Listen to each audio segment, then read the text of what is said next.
perfectionism. This is what I want to talk about today and what I want to talk about in the next lecture. This notion of perfectionism and what the research has to say about it. Now, there is no perfect perfectionist. There is no one person who is on this extreme, nor is there a perfect person who is on the excellence extreme, which I will depict later. The key is, how do I become happier? And I become happier by being less and less perfectionistic. Perfectionism is not about giving up ambition. I'm as ambitious, or possibly more ambitious than I was at the age of 16 or 23. It's about having a different approach toward the journey of our life, toward each step of the way, specifically toward failure. So what I'm going to talk about is, first of all, define it so that we understand it, because it is misunderstood. I'm going to talk about characteristics. We're going to get to that next time only. The characteristics, what it means to be a perfectionist. Then I'm going to talk about the consequences. And then,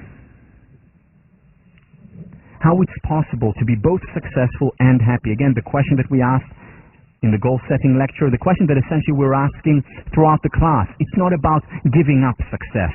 It's not about giving up the conventional currency. But it's about also enjoying the ultimate currency, more importantly, because it is the ultimate currency. Then we understand, what is the source of perfection? Where does it come from? Because if we understand where it comes from, we're much more likely to be able to overcome it. And then, most importantly, how do we overcome it? And how do we help other people overcome perfectionism? And again, not giving up their ambition, not giving up hard work, not giving up the pain of failure, because that's inevitable, but simply having a more rational, a more helpful, more empowering approach toward failure. Okay, so let's get to work. I need a volunteer. I need a volunteer, but before you put your hand up, it's a very special kind of volunteer. I need a volunteer who is a very good artist. A volunteer who can draw really well. No pressure here, right? A volunteer who can draw really well and who will actually come here and demonstrate. Now remember, it takes courage to come up to the stage, but courage is not about not having fear. It's about having fear and going ahead anyway. So, do I have a volunteer? I have a volunteer. Why don't you come up?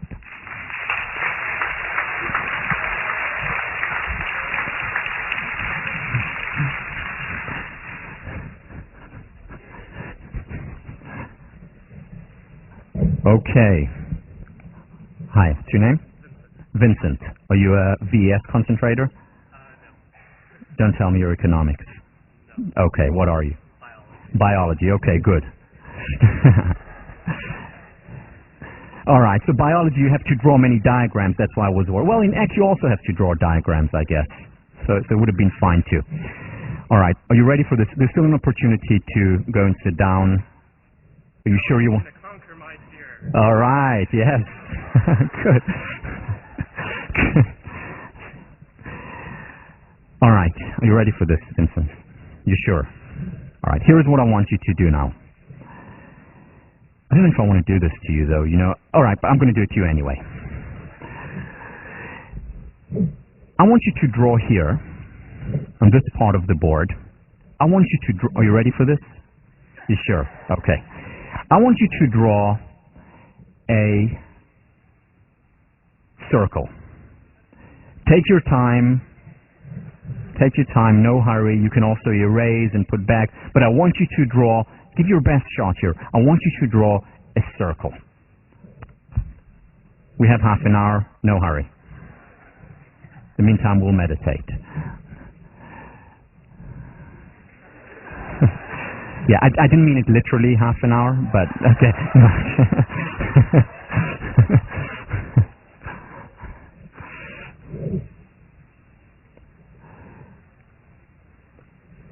Okay.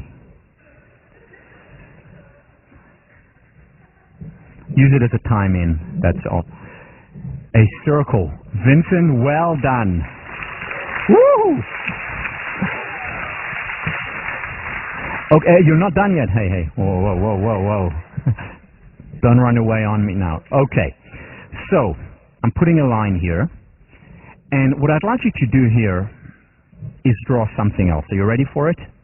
I would like you to draw another circle, but this time as you drew it, or as you think you drew it, when you were 3 years old. 3 years old.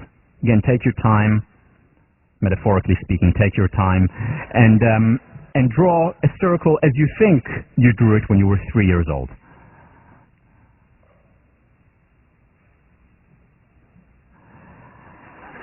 All right. Yeah. And that's when his parents said Van Gogh was reborn. Can you draw it as you drew it when you were 3 years old, please? I know that there are many very talented people here, but we want some real... Okay, all right. Still very talented 3 years old.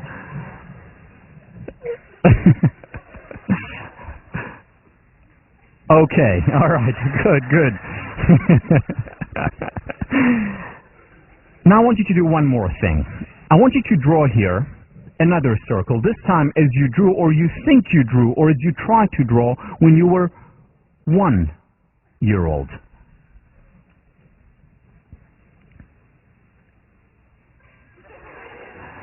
Okay, still a very talented 1 year old, but a 1 year old nevertheless. Good.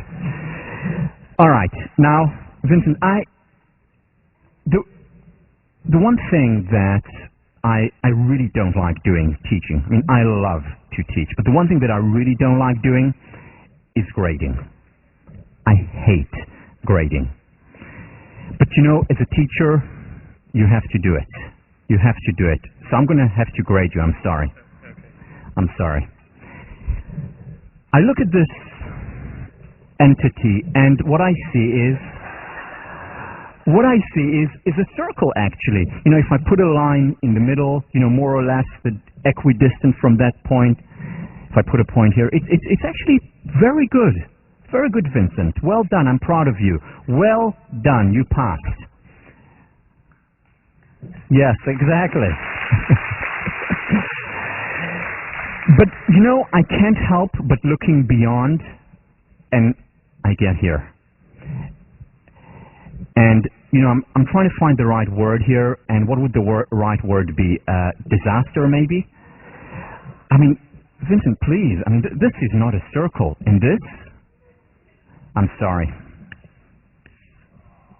I'm sorry. It's tough being a teacher, you know. But I have a question for you, Vincent. I have an important question for you. Could you have gotten to drawing a real circle without having drawn hundreds and thousands of failed circles? In other words, could you have gotten here without being here? Absolutely not. There is no other way to succeed. Thank you very much, Vincent.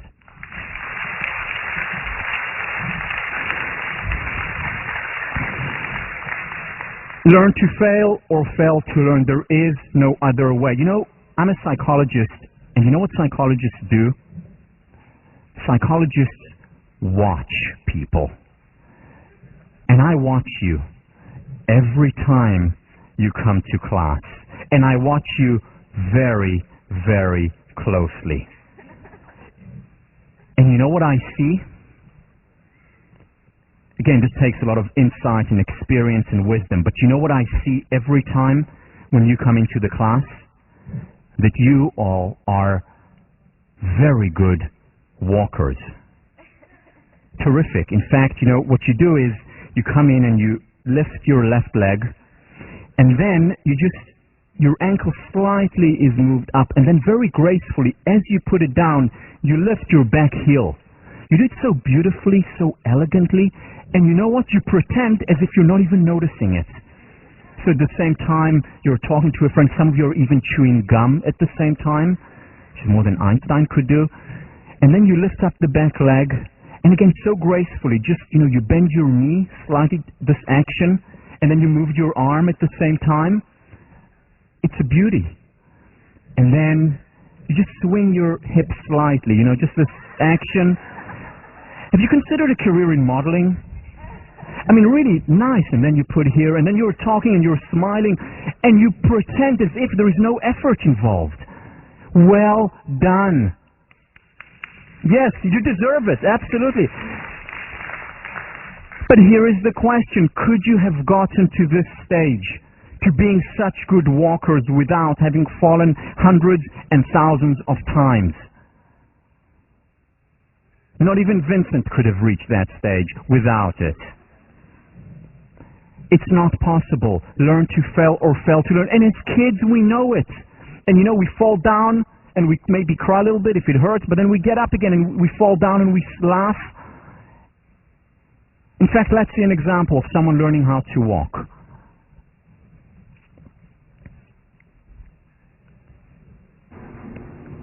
Go get mommy. Go get her.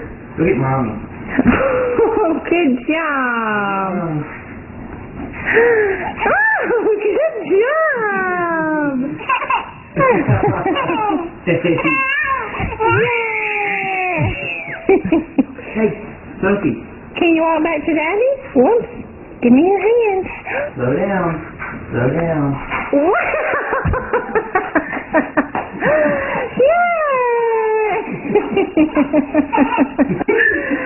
She's so hyper. Go get mommy. Go get mommy. Go get mommy. Go get her.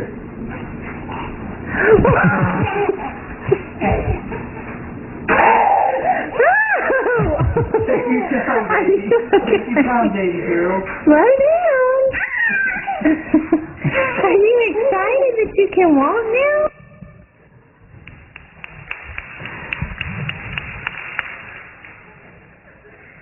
The joy of learning.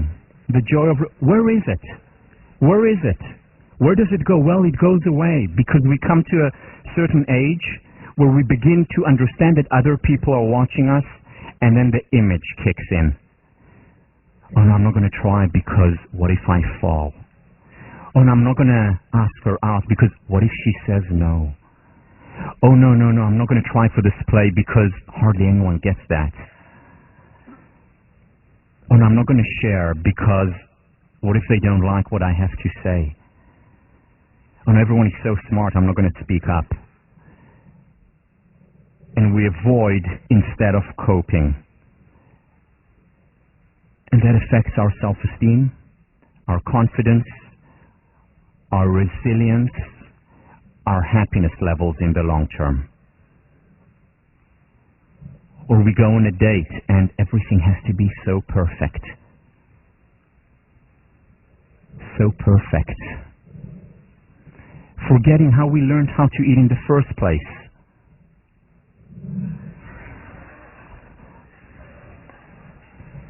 Learn to fail or fail to learn. This is not actually a concrete recommendation for your first date. I don't think it will work. But remember how we learned. There is no other way. No other way to grow, no other way to learn, no other way to become more resilient, happier, more successful.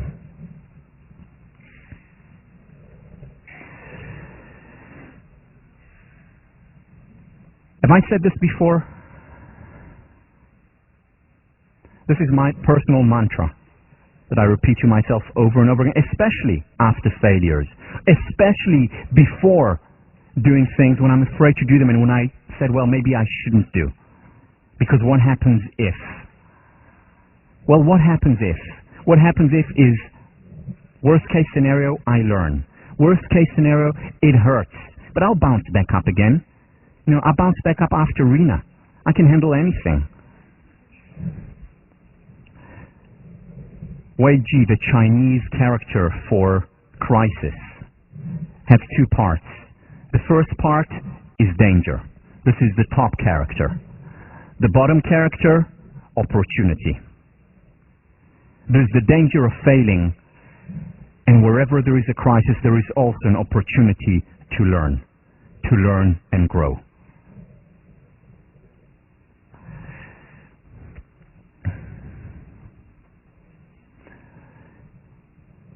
Edward Hubbard, the greatest mistake a man can make is to be afraid of making one.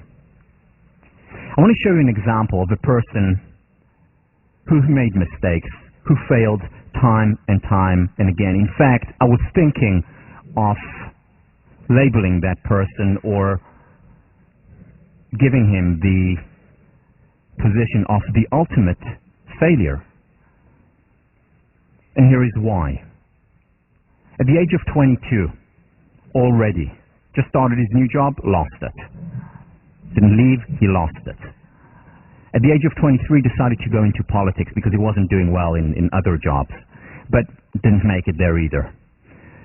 And then he went back to business, didn't make it there. At the age of 27, it was just too much for him, just too much, and he collapsed, had a nervous breakdown. But then got up again after falling, and at the age of 34, 7 years after his nervous breakdown, he ran for Congress, wasn't even close, didn't make it. At the age of 39, hasn't learned the lesson yet, and was defeated again for Congress. And then he said, let me go try higher. At the age of 46, what a loser. Doesn't learn, does he? Okay, yeah, it's okay, learn to fail, fail to learn, but, I mean, you're 46 years old, come on. Give it up already. At the age of 47, he tried to be nominated for the vice president. Didn't learn. Didn't make it. So at the age of 50, he tried again for Senate. And then he almost gave up. But he didn't. And at the age of 51, he became the 16th president of the United States. Arguably the most important president this country has ever had. And through it all, and he talked about it, it was difficult to fail. Of course he had victories, I simplified the process. It was difficult to fail. He did not enjoy failing, but he persisted because he understood, just like every other successful person throughout history has understood and understands. There is no other way to learn. There is no other way to grow. Mahatma Gandhi, the subtitle of his book is My Experiments with Truth. He talks about experiments, trying and failing and succeeding, and failing again and trying again. Those of you who know his story, in South Africa, he tried exactly, or very similar to what he tried later in India. In South Africa, he failed miserably. But then he went over to India and tried there, and there, after many failures, he succeeded in bringing independence to his country.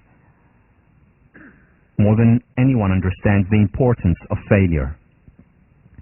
Freedom is not worth having if it does not connote freedom to err. And when he talks about freedom to err, he means it on the national level, being self-determined, free people. He also means it on the individual level.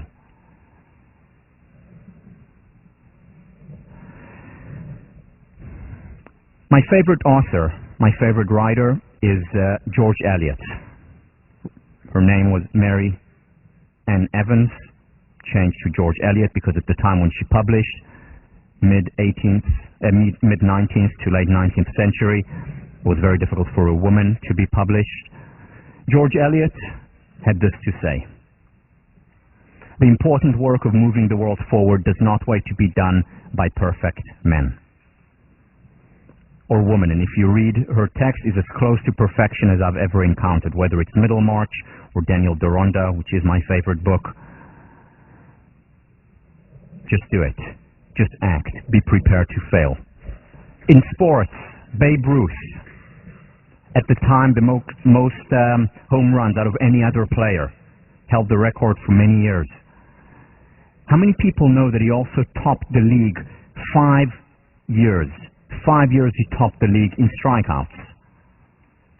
Very often the case that the most successful athletes are also ones who have failed the most. And if you reach for the stands, you have to be prepared to fail many times. Or the greatest of them all.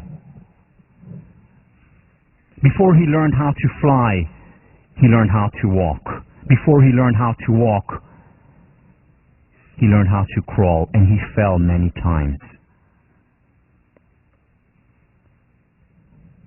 Here he is in his own words, the one and only Michael Jordan.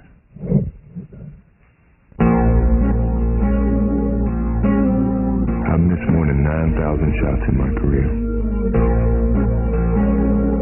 I've lost almost 300 games. 26 times I've been trusted to take the game-winning shot and missed. I've failed over and over and over again in my life. And that is why I succeed. Michael. I love Michael Jordan. People remember his game-winning shot that made him famous. Was it North Carolina, where he shot with the buzzer and they won? Do you remember that he had 20, or did you know that he had 26 game-winning shots that he missed? Or that he failed time and time again? Which is why he succeeds. There is no other way. Thomas Edison, remember, I failed my way to success. 10,000 times failures before he invented the light bulbs, but he didn't see them as failures. He succeeded in showing what doesn't work. Anita Roddick, founder of The Body Shop, passed away last year. Did fantastic work, changed the business world in many ways to make more compassionate business. Failed time and time again and succeeded. No other way. Amy Edmondson is now a professor across the river, Harvard Business School. She was a graduate student here in the psychology department when I was an undergraduate. And I remember when she was working on her dissertation, because we had the same advisor. We were both working with Richard Hackman. And her work was, and still is, to some extent, in hospitals. And what she wanted to understand was, how can you help eliminate, or at least reduce, failure rates in hospitals? Why? Because medical errors cost millions and billions of dollars a year, and much more importantly, many people lose their lives as a result of medical errors. So she wanted to understand this phenomenon and how you can reduce it. And she was working with Richard Hackman, who's been doing work for decades on effective groups. Those of you who have taken his class, Psychology 1501, know him. If you haven't taken his class, put it on the top of your list. And he has done work on teams, on groups, for many years. And what he found was that there are certain conditions that if they're put in place in an organization, the group is more likely to perform well, certain conditions. And what Amy Edmondson wanted to do in her dissertation was show that when hospitals implement Richard Hackman's advice, when they have the conditions that Richard Hackman talks about, such as a clear, engaging goal for the team, for the group, such as an enabling team structure, such as supportive organization, such as effective coaching. When a group has these conditions in place, it will not only perform better, which is the research that Hackman illustrated for decades, they will also commit less medical errors. Very important research. So she did this research. It took her a very long time. She went to the field, studied hospitals, and after a long time, again, this was on the 15th floor in William James Hall, I remember that, she one day got her result, entered all her data into SPSS, pressed the button, and there was significant statistical difference between the two groups. the group that implemented Hackman's conditions and the group that did not. Eureka, she was happy, ecstatic, years of work, and she runs to Richard's office and says to him, "Richard, I got it, here are the results." And he says, "Let's see, I want to see." So he looks at it and he says, "Amy, that's fantastic. These were very significant results. It wasn't just borderline. This is great, fantastic." And he looks at it and then he says, "Are you sure these are the results?" And she said, "Yeah, they're highly significant." He said, "Are you sure? Did you enter the data again and test it?" Yeah. She's very methodical, very hardworking. She said, "Yeah, I did." So he said, "These are certainly significant, but they're significant in the opposite direction." Meaning, the hospitals that implemented these conditions that Hackman talks about were actually making more medical errors. Again, this went in the face of decades of research, never specifically about medical errors, but about so many other related topics. And he said, well, a result is a result, reality is reality. We have to go back to the field and understand why. We have to understand this phenomenon. So she had to go back to the drawing board. Tired, enervated, didn't understand what happened, went back to the hospitals, and in almost no time realized what the issue was. These hospitals, or groups within these hospitals, that made more mistakes did not actually make more mistakes. They reported more mistakes. In fact, the other groups, who on paper made less mistakes, actually made many more mistakes. However, they did not report them. Now, how did she know that? Because there are certain mistakes that you cannot hide. It's very difficult to hide a corpse, for example.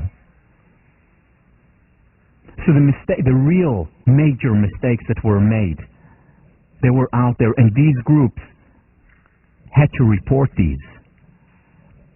It's not that they made less, they made more mistakes, but they didn't report. And then she changed the focus of her research to the notion of psychological safety. Psychological safety is the feeling, the experience, the space that you feel in your workplace, in your organization, where you feel safe talking about errors and mistakes, where you feel safe falling down and getting up again. And these organizations where there was psychological safety, they performed better. And she's shown this again. This was 1999. A lot of research done by her and people around the world, showing how groups, organizations where there is psychological safety, where the employees are not afraid of whistleblowing or are not afraid of falling down, of making mistakes, these organizations are significantly more successful. These are learning organizations, where the employees constantly learn and grow, where you learn from your mistakes, and then the next time you're able to do better. Very significant, very important research, whether it's for leaders, whether it's for parents. Many of you will be future parents. Is there psychological safety for your kids where they feel comfortable talking to you about things that they did not do well, about failures? Because if they do feel comfortable, they are much less likely to enter into this perfectionistic fear of failure, and they're much more likely to be happier as well as successful.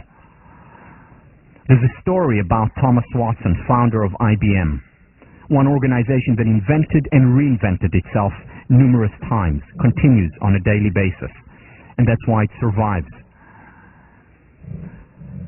So there was an employee at the beginning when IBM was founded. They were making typewriters. An employee made a strategic error, and the error was that he actually lost IBM $1 million. And $1 million at that time for IBM was a lot of money. So the next day, after he had made that mistake, he comes to see Thomas Watson, the founder, and gives him a letter. Thomas Watson opens the letter and reads it and looks at the employee and says, "What is this?" He says, "Sir, it's my letter of resignation." "Why resignation, sir? I just made a mistake that cost the organization $1 million. I don't want, you've been great to me. I don't want you to put you through this difficult experience of firing me, so I'm resigning. Thomas took the letter and tore it and said, "Fire you? Fire you? I've just invested $1 million in your education and I'm going to fire you?" Now, whether the story is exactly true or almost true, it's still a story that circulates around IBM, and a story that creates a certain reality in IBM, a reality that says you have to try. There's a similar story in Johnson & Johnson, one of the most successful companies in the world, where General Johnson, one of the two founders, with his other brother, also called Johnson, which is why it's called Johnson & Johnson. So Jim Burke was an up-and-coming employee in Johnson & Johnson. Made a mistake that cost the organization a lot of money. Was called in the morning by General Johnson, who was a very austere, very tough man. And Jim Burke comes in, all shivering and scared. And he comes in, walks into General Johnson's office. And General Johnson walks from around his table, goes to him and says, "Congratulations, Jim Burke, congratulations." "Sir, I just made a mistake, sir." "Yes, I know. This is the only way to learn. The more mistakes you make, the more successful we'll be. Congratulations." And Jim Burke was all happy and about to walk out. And then General Johnson said, "Oh, just one more thing, Jim. If you make the same mistake again, I'm going to fire you." But again, a story that goes around Johnson & Johnson about the importance of failure. Jim Burke, by the way, became the most successful CEO of Johnson & Johnson. Thomas Watson. I'm almost done. 1 minute. Almost done. If you want to increase your success rate, double your failure rate. We talked about this research. The origins of genius. The most successful artists, the most successful scientists in history are also the ones who have failed the most times, who have the most duds. It's the Edisons, it's the Da Vinci's, it's the Michelangelos, it's the Marie Curie. The most successful scientists and artists have also failed the most. And finally, Jane Clem, who did research on people's success in dieting or people's success in starting an exercise regime. What she found was that the most successful people who have been able to persist, are people who have failed on average 5 times before. So I've been on 5 diets that haven't succeeded. The 5th one or the 6th one, I'm successful and I'm able to sustain it. The same with an exercise regime. Learn to fail or fail to learn. See you on Thursday. So,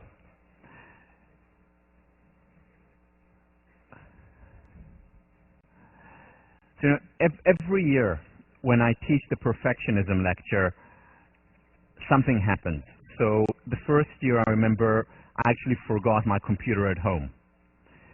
Second time, the projector didn't work. And this year I forgot my power for the computer at home, so hopefully it will last the entire semester. If not, we'll just have to deal with an imperfect scenario. But that's okay. I think it must be something subconscious, because it's too much of a coincidence that every time something happens.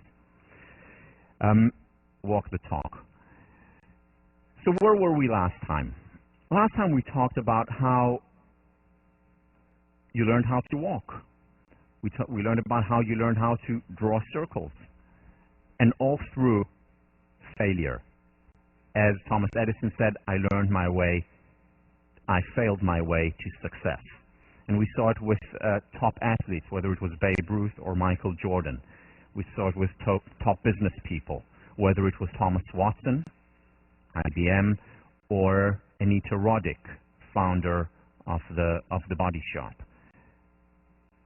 We see it with artists and scientists. The most successful ones are also the ones who failed the most. And these are the ones who understand the value and the importance of failure. I guarantee you that none of them enjoy failing. Failing hurts. It's disappointing at best. It's frustrating. It's embarrassing often. However, people who ultimately succeed recognize the value of failure and learning from it. There's a wonderful book that came out recently by one of my mentors.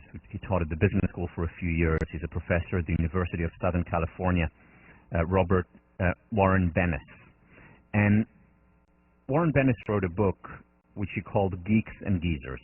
And in the book, he compared very successful leaders who were young, early 30s, and older generation leaders, people who've really made it, big-time leaders who are now in their 70s, 80s, sometimes 90s. And he compared these two groups, the geeks, the young ones, the geezers, the older ones. And what he found was that there were a number of very interesting and meaningful differences between the generations of, again, highly successful late 20s or early 30-year-olds and highly successful older individuals. One of the most notable differences was that work-life balance, which was very important for the late 20s, early 30s, very important. They talked about it constantly, whereas for the 70, 80, 90-year-olds, it was almost a foreign concept. Work, what does that even mean? Why? Because they were at work usually 24/7. All of them in that sample were men, and the women were at home taking care of the life part. So there was a work-life balance where they were doing the work, the wife was doing the life. Whereas the younger generation, men and women in that sample, and talking about the work-life balance, and a few other differences as well. But there was one similarity, one thing that was common to both groups. And that was at least one, usually more than one, significant failure.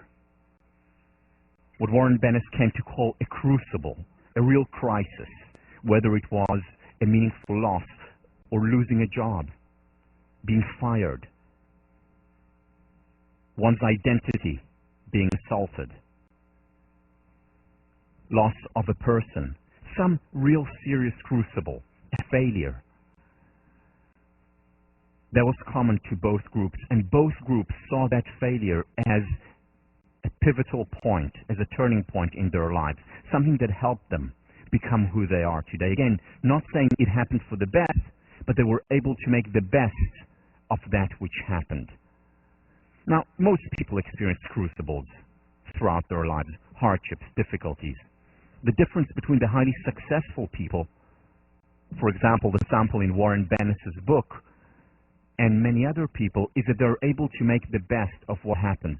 They see it as an opportunity, a learning experience, a stepping stone. The importance of failure for resilience, for well-being as well.